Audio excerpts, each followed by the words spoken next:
Hello everyone, welcome to the एक्जिया IAS academy. तो चलिए देखते हैं कौन से इम्पोर्टेंट न्यूज़ आर्टिकल हैं जो रेलेवेंट रहेंगे एग्ज़ाम पर्सपेक्टिव से। एडमिशन ओपन है एक्जिया आईएएस एकेडमी में। आप हमारे foundational as well as crash course से जुड़ सकते हैं। तो अभी का जो समय है फाउंडेशनल कोर्स के लिए अवेलेबल है और फाउंडेशनल कोर्स भी अवेलेबल है। इस कोर्स में आपको कम्प्रिहेंसिव कवरेज दिया जाएगा पूरे सिलेबस का। उसी के मुताबिक कम्प्रिहेंसिव स्टडी मटेरियल भी प्रोवाइड किया जाएगा। Before pre and mains regular test provide किए जाएंगे। जो भी गाइडेंस रहेगा वो एक्सपीरियंस्ड एंड एक्सपर्ट फैकल्टी के द्वारा ही दिया जाएगा। वन ऑन वन मेंटोरिंग के तहत आपके जितने भी डाउट है उनको कैटर किए जाएंगे। आपको रिमेडियल क्लासेस की ज़रूरत पड़ती है तो वो भी प्रोवाइड कर दी जाएंगी। इन हाउस लाइब्रेरी से जुड़ के आप अपना प्रिपरेशन को और अच्छे तरीके से आगे बढ़ा सकते हैं। इन हाउस लाइब्रेरी फैकल्टी भी अवेलेबल है जो आपको ऑन द स्पॉट आपका डाउट सॉल्व कर देंगे। फर्दर डिटेल में जानने के लिए आप कांटेक्ट कर सकते हैं हमारे ऑफिशियल कांटेक्ट नंबर जो कि है 6002417488। तो चलिए देखते हैं आज का पहला आर्टिकल। तो आज का पहला आर्टिकल दीपावली के अवसर पे था। तो दीपावली का क्या मीनिंग है, फिर दीपावली किस तरीके से जो आपका सेलिब्रेट किया जाता है across the length and breadth of India, as well as जो इंडियन डायस्पोरा है वो किस तरीके से दिवाली का जो कल्चर है वो आपके डिफरेंट नेशन में, डिफरेंट रीजन में इसको लेके गए हैं। तो वो सभी हम देखने की कोशिश करेंगे। तो इसमें एक्चुअली ये जो आर्टिकल है inviting lord back into our hearts. तो अभी जो दीपावली का सेलिब्रेशन है वो आपके सजावट में, मार्केटिंग में या फिर शॉपिंग में, पार्टीज़ में, इसमें ज़्यादा ध्यान दिया जाता है। और दीपावली का जो मेन एसेंस है, जो सिग्निफिकेंस है, जो डिविनिटी हमें दीपावली में जो दिखनी चाहिए लोगों के सेलिब्रेशन में, वो कहीं ना कहीं मिस हो रही है because of this short of changes in our festivals कि आपका कॉमर्शलाइजेशन कर देना किसी भी फेस्टिवल्स को, तो उससे क्या इम्पैक्ट पड़ता है और उससे जो रियल एसेंस होता है वो किस तरीके से आपका ख़त्म हो जाता है, वो चीज़ इसमें मेंशन की गई है। तो किस तरीके से हम अपने कल्चर का जो रियल एसेंस है वो हमें समझना ज़रूरी है और उसी तरीके से उसको सेलिब्रेट करना ज़रूरी है। तो spiritual message over material celebration है इस आर्टिकल का मेन मकसद। तो अभी ध्यान रखिएगा कि कोई भी आज के 21st सेंचुरी में कोई भी सेलिब्रेशंस हो, इंडिया एक मल्टीकल्चरल नेशन है। इसमें डिफरेंट आपके मल्टी रिलीजियस, मल्टी कल्चरल लोग रहते हैं और डिफरेंट सॉर्ट ऑफ जो फेस्टिवल है उससे लोग क्या करते हैं, डिविनिटी को, स्पिरिचुअलिटी को अचीव करने की कोशिश करते हैं सदियों से। लेकिन आज के समय पे क्या है, स्पिरिचुअलिटी की जगह पे ज़्यादातर मटेरियल सेलिब्रेशन होने लगा है। तो अभी अगर हम दीपावली का मीनिंग देखें तो इसी में इसका सिग्निफिकेंस हम बहुत हद तक जान पाएंगे कि दीप का मतलब हो गया आपका जो लैंप है, और अवाली का मतलब हो गया रॉ, मतलब जो दिया का जो एक आपका लाइन होता है उसी का मतलब जो लिटरल मीनिंग अगर देखें तो वो है दीपावली। लेकिन इसका और एसेंस अगर देखें तो दीप हमें क्या दिखाता है कि victory of light over darkness, knowledge over ignorance, कि हमें जो आपकी डार्कनेस है उसके जगह पे लाइट को सिंबलाइज करती है दीपावली, इग्नोरेंस की जगह नॉलेज को सिंबलाइज करती है दीपावली, डिवोशन ओवर फॉरगेटफुलनेस, तो जो हम भगवान को भूल रहे हैं या फिर ऑलमोस्ट हम भगवान को कम ध्यान देते हैं और जो डिवोशन का पार्ट है उसमें हम बहुत कम ध्यान देते हैं, जबकि उसमें ज़्यादा ध्यान देना चाहिए। क्योंकि जो गॉड है वो सिंबलाइज करता है किसको, राइचुअसनेस को। गॉड सिंबलाइज करता है किसको, लाइट को। गॉड किसको सिंबलाइज करता है, नॉलेज को ओवर इग्नोरेंस। तो हमें आज के समय पे आप कोई भी फेस्टिवल्स देख लीजिए तो उसमें आपके सजावट ठाट बाट में ज़्यादा ध्यान दिया जाता है, खाने में ज़्यादा ध्यान दिया जाता है, पार्टीज़ में ज़्यादा ध्यान दिया जाता है, और जो रियल रियल सिग्निफिकेंस होता है वो मिस्ड हो जाता है। तो मॉडर्न जो अभी समय पे तो ऑथर इसी को क्रिटिसाइज कर रहे हैं कि मॉडर्न लाइफ में हम क्या कर रहे हैं, हम नॉलेज के जगह पे इग्नोरेंस को ही आगे बढ़ा रहे हैं। भगवान को जो हमें ध्यान धरना चाहिए उनको हम भूल जा रहे हैं। जो हमें लाइट के ज़रिए जो डार्कनेस हमें हटानी है, लेकिन हम क्या कर रहे हैं, इस तरीके से सेलिब्रेट कर रहे हैं कि हम और डार्कनेस में ही जा रहे हैं। इसका हिस्टोरिकल और आपका जो हिस्टोरिकल या फिर एंशिएंट समय पे किस तरीके से दीपावली का जो सेलिब्रेशन था वो हम इसमें देखें तो ये पता लगता है कि जो आपके लॉर्ड राम थे अयोध्या के, तो लॉर्ड राम को जब वनवास दे दिया गया था 14 साल का, तो 14 साल के बाद जब राम जी फिर से लौटे थे, तो उस समय जो राम जी के वजह से क्या था, एक वैकम क्रिएट हो गया था किंगडम में, अयोध्या में। तो उसी लिए क्या था, आपके अयोध्या में जो वैकम था वो डार्कनेस को दर्शा रहा है, इग्नोरेंस को दर्शा रहा है। तो उसी डार्कनेस को दूर करने के लिए, इग्नोरेंस को दूर करने के लिए और एक जो सैडनेस था उसको दूर करके दीपावली मनाई जाती है because of lord Rama's return to Ayodhya after 14 years of exile. तो उसी परंपरा को हम आज भी मानते आ रहे हैं। तो वेयर सिटीजन्स लीड लिम टू वेलकम हिम, तो जो आपके अयोध्या के जो भी उस समय के पॉपुलेशन थे, तो उन्होंने लॉर्ड राम जी को उनका जो रिटर्न है उसको मार्क करने के लिए दीपावली का सेलिब्रेशन किया था। और इसी के साथ जो दीप है वो क्या सिंबलाइज करती है वो मैंने ऑलरेडी बताया है। तो राम जी जब आपके एब्सेंट थे उस समय एक क्या था, वैकम था, एक एंजाइटी थी लोगों के मन में, एक इल्यूशन था। तो उसी चीज़ को क्या है, दूर किया गया थ्रू दिस सेलिब्रेशन। मतलब ये सिंबलाइज कर रहा है कि राम जी लौट रहे हैं, मतलब जो एंजाइटी है, जो इल्यूशन है वो सभी अभी चली जाएंगे, हमें जो डार्कनेस था वो लाइट आ जाएगा, जो इग्नोरेंस था वो हमें अभी दूर हो जाएगा। और इसी के साथ क्या है, और कुछ चीज़ें हम इसमें देख सकते हैं कि जो दिवाली है वो अक्रॉस द रीजन, इसमें हम देखेंगे आपके डिफरेंट समय पे किस तरीके से सेलिब्रेट की गई है। लेकिन आज के समय पे देखें तो कॉल टू एक्शन में क्या है, अभी के समय हमें क्या देखना है कि दिवाली को किस तरीके से देखना है, एक लाइट का फेस्टिवल, लाइट मतलब अर्थ एंड लैम्प का फेस्टिवल के हिसाब से।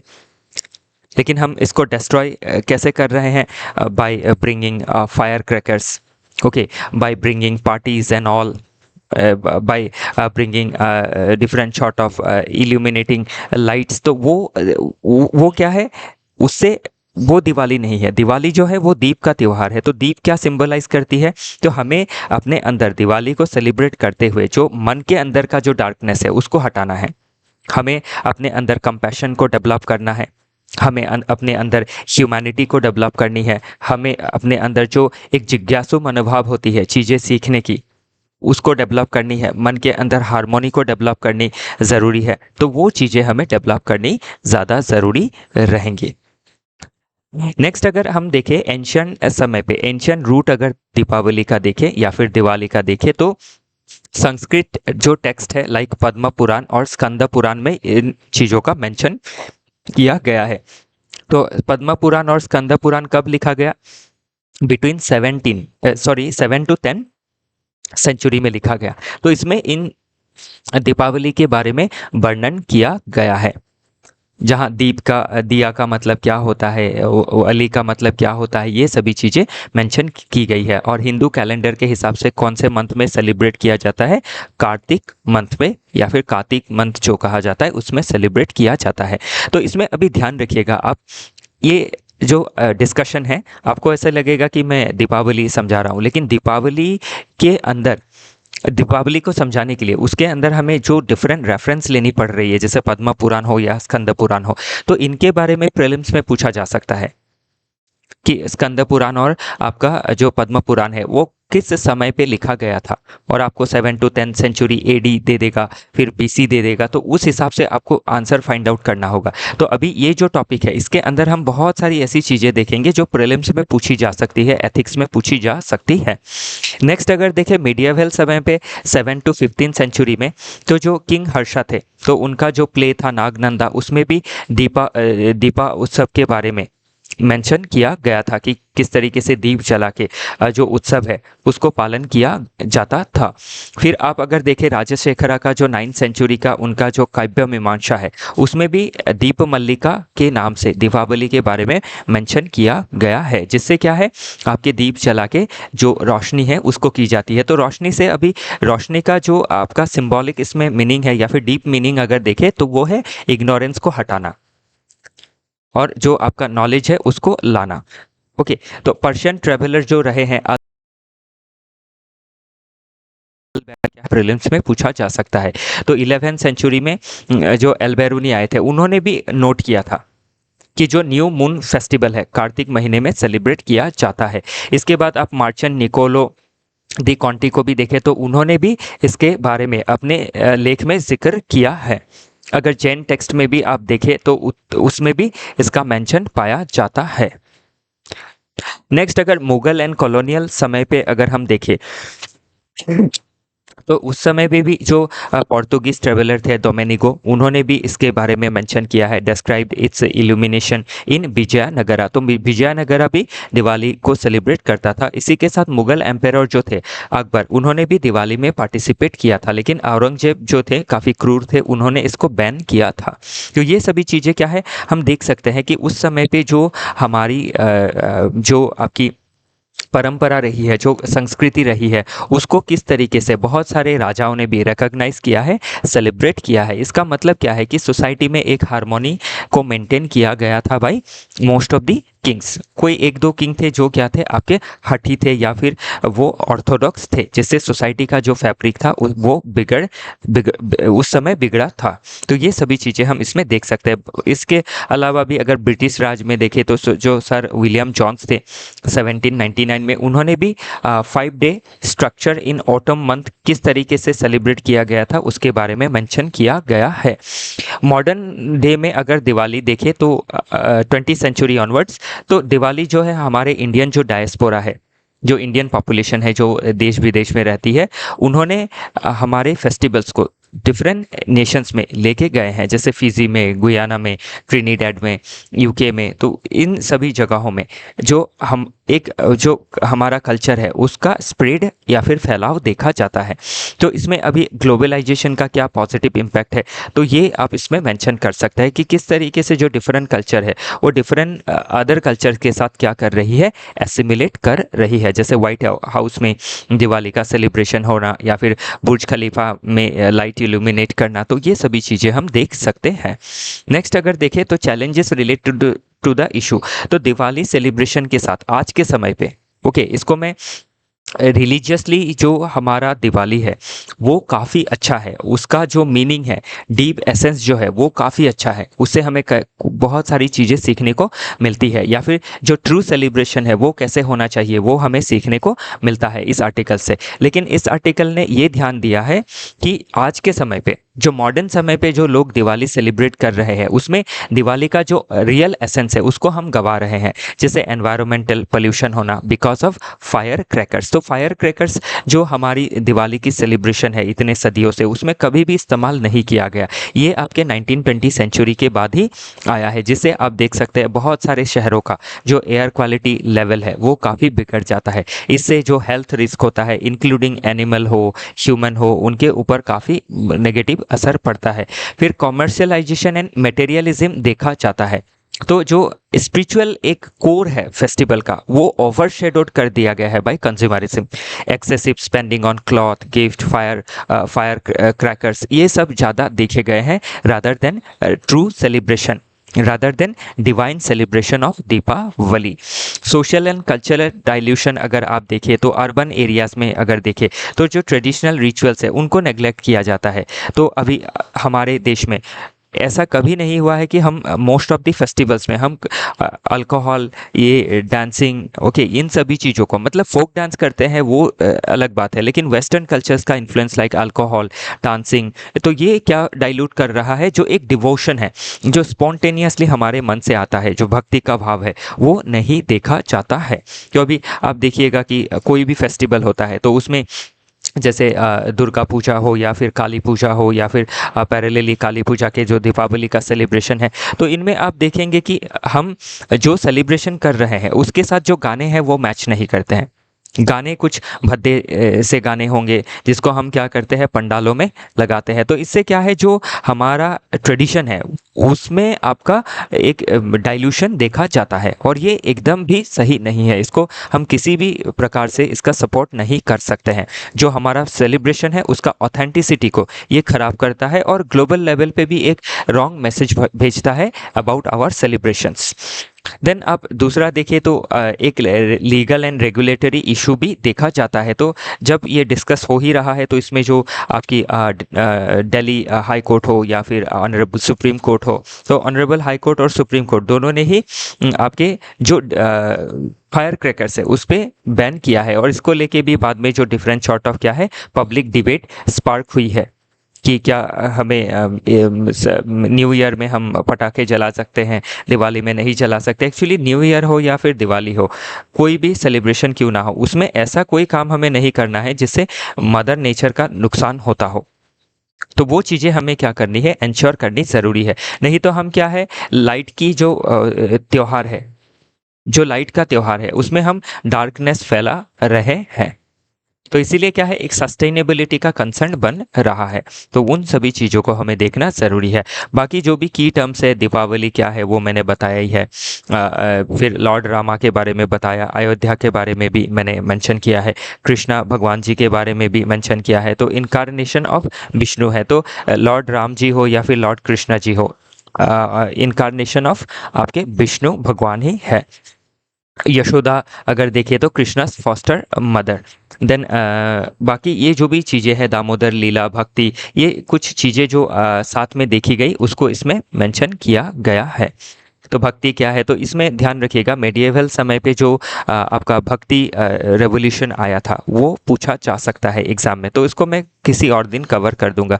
फिर धर्म क्या है, तो हमें हमारा ये होता है कि धर्म का मतलब सिर्फ आपका पूजा अर्चना करना। धर्म का मेन अर्थ होता है ध्री मतलब धारण करना। क्या धारण करना, अच्छे गुणों का धारण करना, राइचुअसनेस रहना अपने एक्ट में, अपने ड्यूटी का पालन करना, मॉरल ऑर्डर को ठीक रखना। तो ट्रायम्फ करना ओवर अधर्मा। अधर्मा मतलब जो भी हम अधर्मी ऐसा काम करते हैं जिससे इंसान को हो या फिर नेचर को हो चोट पहुंचता है। फिर लक्ष्मी जो है गॉडेसेस ऑफ प्रोस्पेरिटी है, तो दिवाली में आपकी लक्ष्मी माता की भी पूजा की जाती है। क्यों? क्योंकि आप देख सकते हैं जो अक्टूबर मंथ होता है, जिस मंथ में या फिर कार्तिक महीने में जो दीपावली सेलिब्रेशन की जाती है, इसी समय हम क्या देखते हैं कि जो हार्वेस्ट होता है हमारा, जो हम जून जुलाई में या फिर मानसून के समय पे जो भी हम फसल लगाते हैं उसकी कटाई छटाई होती है और उससे क्या होता है, लोगों के घर में प्रोस्पेरिटी आती है। तो जो प्रोस्पेरिटी है उसको हम जो हमारी देवी है, देवी लक्ष्मी, उनके साथ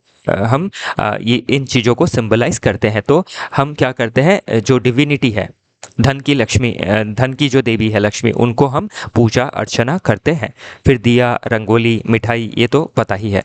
next logical and philosophical base अगर इसमें देखें तो हमें भक्ति फिलोसॉफी के पर्सपेक्टिव से हम देख सकते हैं कि किसी भी चीज़ में क्या है, ट्रू डिवोशन होना चाहिए। जैसे हमारा जो भी फेस्टिवल्स है उसमें ट्रू डिवोशन होना चाहिए, उसमें कोई जैसे आपका मॉडिफिकेशन होना या फिर जो मॉडर्न आपके परंपरा से उनको पुराने परंपरा के साथ नहीं रखना चाहिए था। उससे क्या होता है, जो पुरानी परंपरा है, जो डिवोशन है, वो ख़त्म हो जाता है। तो अभी जो म्यूज़िक है उसी में, या फिर जो कोई दारू पी लेगा फेस्टिवल्स में, तो वो किस तरीके से भगवान को अपने आप को भेंट कर सकेगा या फिर अपना भक्ति को दिखा सकेगा। ओके, तो वो चीज़ इसमें हम देख सकते हैं। बाकी जो आपके डिफरेंट डायमेंशन है कि अभी जो भी फेस्टिवल्स होता है उससे क्या होती है, फैमिली बॉन्ड, कम्युनिटी जो गैदरिंग होती है वो स्ट्रांग होती है। पॉलिटिकली देखें तो ये नेशनल प्राइड को सिंबलाइज करता है। जैसे आप देख सकते हैं कि अयोध्या टेम्पल में जब ओवरऑल अयोध्या में जब लॉर्ड राम जी का रिटर्न हुआ था, तो लॉर्ड राम जी को क्या माना जाता है, मर्यादा पुरुषोत्तम। कि सभी पुरुषों के ऊपर उत्तम। क्यों उत्तम? Because of his virtues and his qualities. तो हमारा जो नेशन है उसके जो लीडर्स है उनके अंदर भी उसी तरीके का जो क्वालिटीज़ है, वर्चूज होने चाहिए। उससे क्या होगा, जो देश में अधर्म है उसको हम दूर कर सकेंगे। बाकी लीगल देखें तो जो फायर क्रैकर्स को लेके जो प्रॉब्लम है वो हम इसमें देख सकते हैं।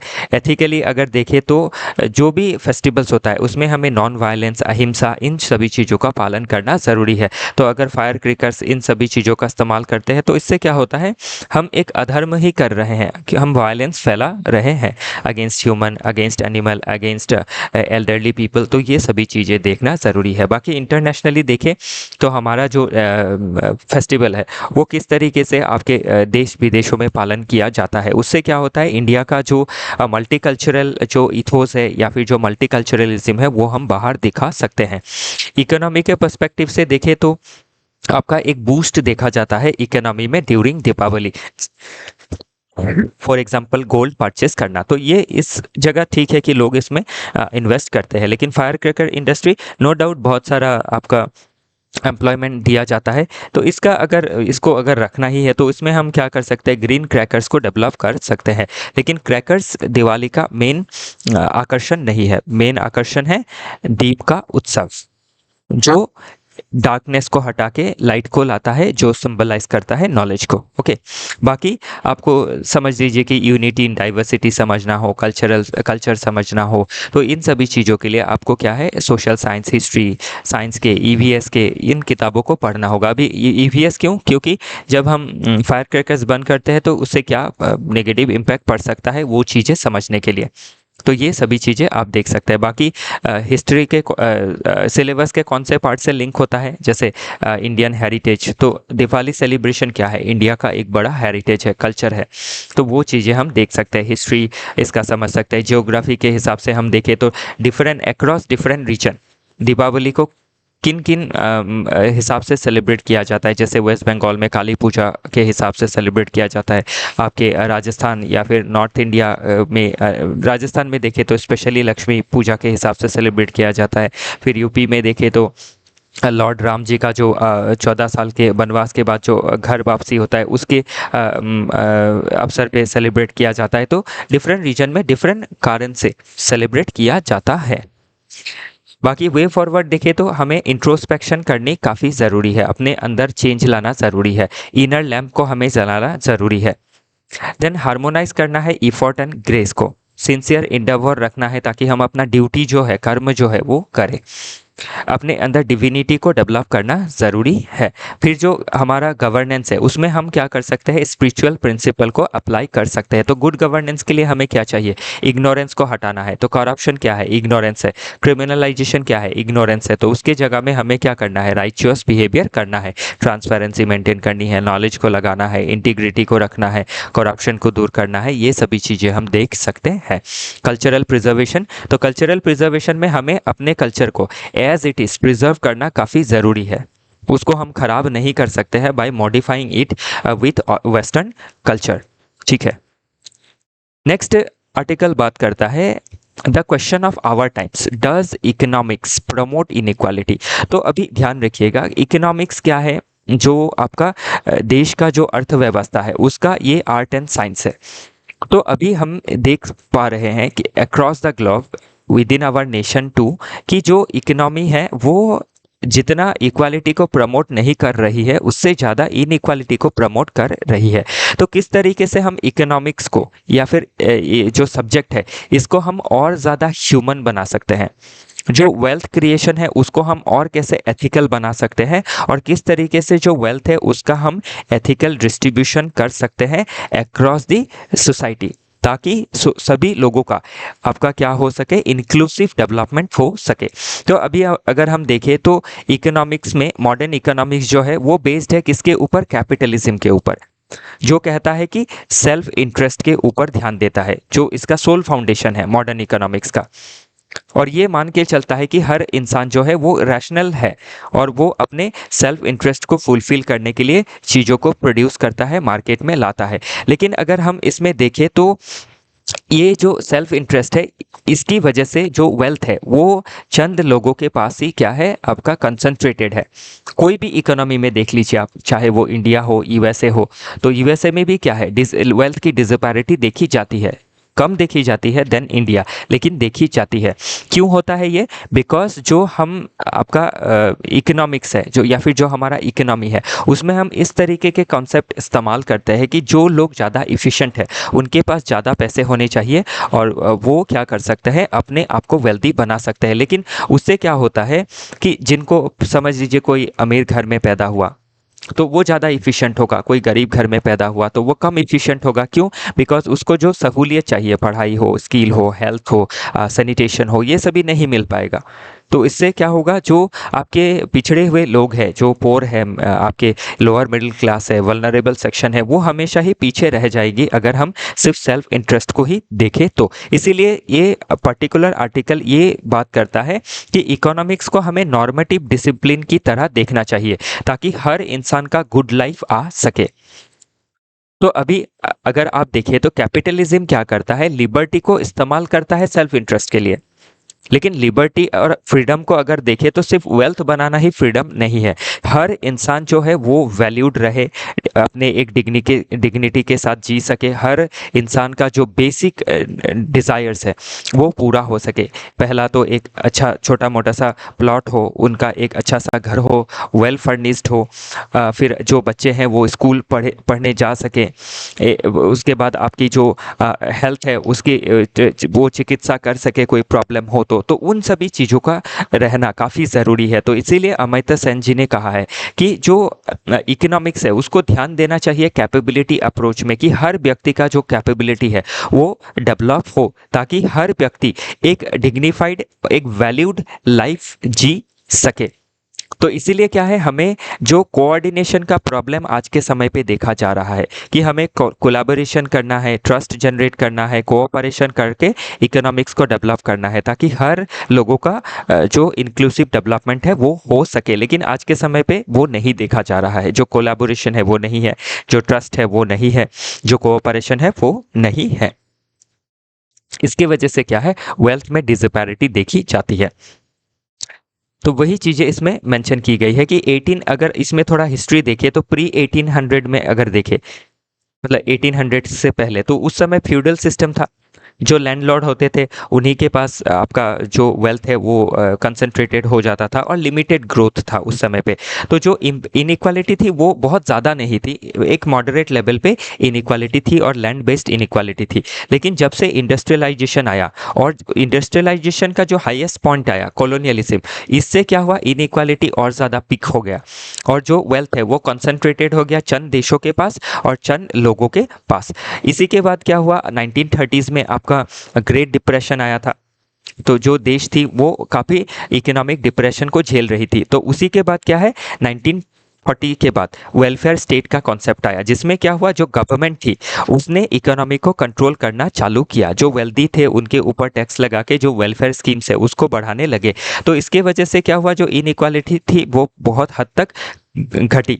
लेकिन इससे क्या हुआ, जो बिजनेसमैन थे उनको दिक्कत आने लगी। तो फिर से एक नया आइडिया का सर्च हुआ कि आपका न्यू लिबरलिज्म आना चाहिए।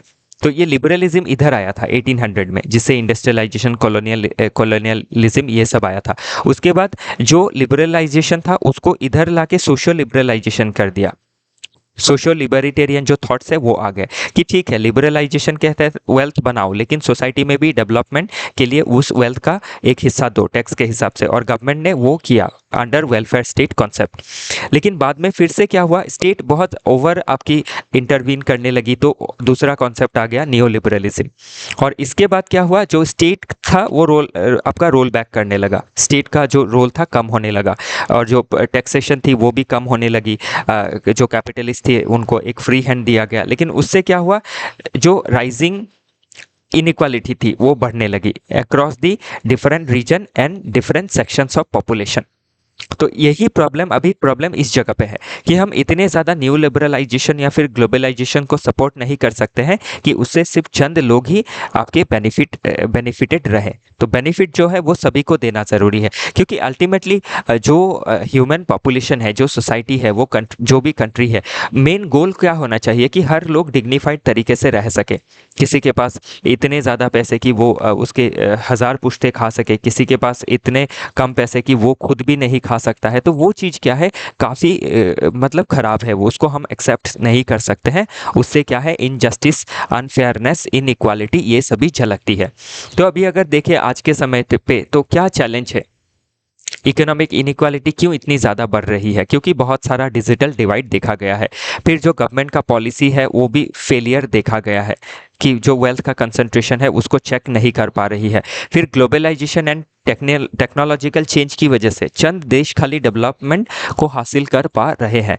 नेक्स्ट देखें तो जो इंस्टीट्यूशन है, पॉलिटिकल जो पार्टीज़ है, उनके अंदर भी जो आपका जो कहे कि एक विल होना चाहिए वो कम है। पॉपुलिस्ट पॉलिसीज लेना, फ्रीबीज देना, उससे क्या होता है, लोगों का जो रियल एम्पावरमेंट है वो नहीं होता है। फिर measurement of and data issue, तो ये तो एक प्रॉब्लम है ही। तो हर देश में क्या है, जो पॉवर्टी का मेजरमेंट है बहुत काफ़ी अलग है। तो हमारे देश में अगर आप क्या है 2000-2500 कैलोरी ले सके तो ही आप क्या है पॉवर्टी लाइन से बाहर है। लेकिन लोग सिर्फ खा के तो नहीं जी सकते, उसके अलावा भी लोगों को एजुकेशन चाहिए, हेल्थ चाहिए, अच्छा घर चाहिए, सैनिटेशन फैसिलिटी चाहिए, तो उसको भी हमें देखना ज़रूरी रहेगा। तो ये जो भी चीज़ें हैं उसको आज के समय पे MPI के तहत, मल्टी डायमेंशनल पॉवर्टी इंडेक्स के तहत निकाला जाता है कि हेल्थ, एजुकेशन एंड जो आपका स्टैंडर्ड ऑफ लिविंग है वो कैसा है।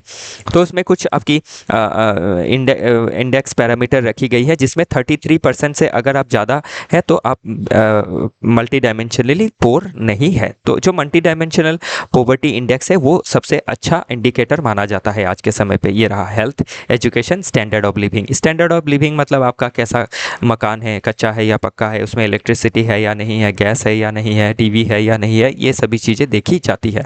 ओके, नेक्स्ट बात करते हैं। तो अभी हमें करना क्या है, एथिक्स एंड नॉर्मेटिविटी लानी है इन इकोनॉमिक्स, जिसमें हमें मॉरल एंड एथिकल कंसिडरेशन को ध्यान रखना होगा कि एथिकल वेल्थ क्रिएशन हो। और हम जो लिबरलिज्म और फ्रीडम को सिर्फ पैसे के हिसाब से देखते हैं, सिर्फ वेल्थ क्रिएशन के हिसाब से, उस हिसाब से नहीं देखना है। इसको देखना है कि जो फ्रीडम है वो ह्यूमन की डिग्निटी को बढ़ा रही है या नहीं। ह्यूमन की डिग्निटी कब बढ़ेगी, जब उनको better health, better education, better nutrition and better housing facilities प्राप्त होगा, बेटर जॉब जब प्राप्त होगा, जब प्रोडक्टिव एम्प्लॉयमेंट मिलेगा। तो वो सभी चीज़ें हमें देखनी ज़रूरी है। बाकी करना क्या है, तो शिफ्ट करना है इकोनॉमिक पैराडाइम में, कोलैबोरेशन करने हैं डिफरेंट नेशन के बीच, जैसे रिच नेशन पोर को सपोर्ट करे उस तरीके से।